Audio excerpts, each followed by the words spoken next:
is identified as mentally retarded, put back from the 5th grade into the 4th grade, and stayed in that category until I got out of high school. I don't have any college training, but I met a high school teacher who one day changed my life. I was waiting on another student, and when he came in, he said to me, "Young man, go to the board and write what I'm about to tell you." And I said, I can't do that, sir. He said, "Why not?" I said, "I'm not one of your students." He said, "It doesn't matter. Follow my directions now." I said, "I can't do that, sir." He said, "Why not?" I said, "Because I'm educable mentally retarded." And he came from behind his desk and he looked at me. He said, "Don't ever say that again. Someone's opinion of you does not have to become your reality." And as he talked, my heart began to beat fast. Tears began to run down my eyes, and I was in the back just listening to him, because the speech he was giving, that speech was for me. And he said, "Les Brown," he said, "if you want to do anything worthwhile in life, you've got to be hungry." I told Mr. Washington I wanted to become a disc jockey. And so I started working to develop myself. He said, "I want you to practice every day being a disc jockey." I said, "But I don't have any job now." He said, "It doesn't matter." He said that it's better to be prepared for an opportunity and not have one than to have an opportunity and not be prepared. And as I was working to develop myself, I applied for a job as a disc jockey, WMBM on Miami Beach. I went to a guy named Milton Butterball. I said, "How you doing, Mr. Butterball? I'd like to get a job as a disc jockey." He looked at me, he said, "You have any broadcast background?" I said, "No, sir, I don't." "You have any journalism background?" I said, "No, sir, I don't." He said, "We don't have any jobs available." I said, "Yes, sir." I went back to Mr. Washington and I told him. He said, "Don't take it personally." He said, "Most people are so negative, they will have to say no 7 times before they say yes." He said, "Go back again." So I went back again. I said, "How you doing, Mr. Butterball? My name is Les Brown." He said, "I know what your name is. What do you want?" I said, "I'd like to know whether or not you have any jobs at disc jockey, sir." He said, "Didn't I just tell you yesterday we didn't have any jobs?" I said, "Yes, sir, but I know whether or not somebody got laid off or somebody was fired, sir." He said, "No one was laid off or fired. Now get on out of here." I came back the next day like I was seeing him for the first time. I said, "Hello, Mr. Butterball, how are you?" He looked at me with rage. He said, "Go get me some coffee." I said, "Yes, sir." And I went to get him some coffee.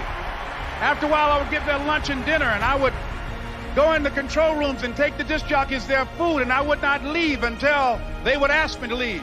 One Saturday afternoon, while I was at the radio station, a guy named Rock was drinking while he was on the air.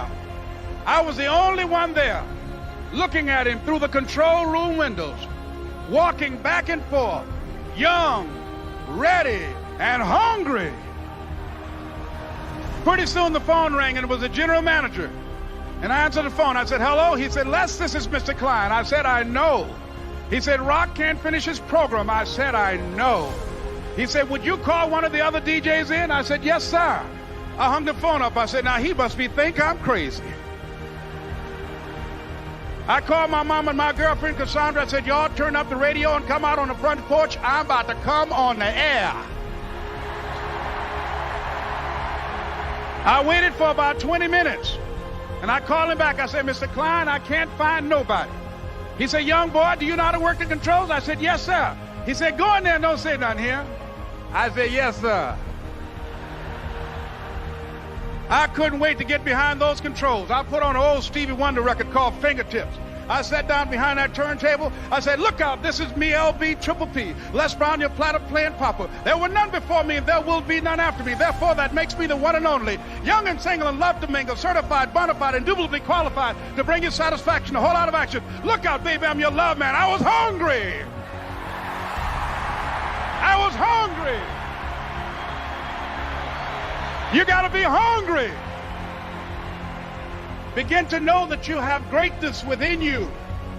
And if just one of you here begin to envision yourselves as being blessed and highly favored to reach your goals, if just one of you capture the essence of what that means, that you have greatness within you and a responsibility to manifest that greatness, that you can make your parents proud, you can make your school proud, you can touch millions of people's lives And the world will never be the same again because you came this way. It was hard, ladies and gentlemen, coming to speak to people. And I was facing financial difficulties in my own life. I was behind on my bills and my dreams, and I'm saying to them, you can live your dream. It was hard, ladies and gentlemen.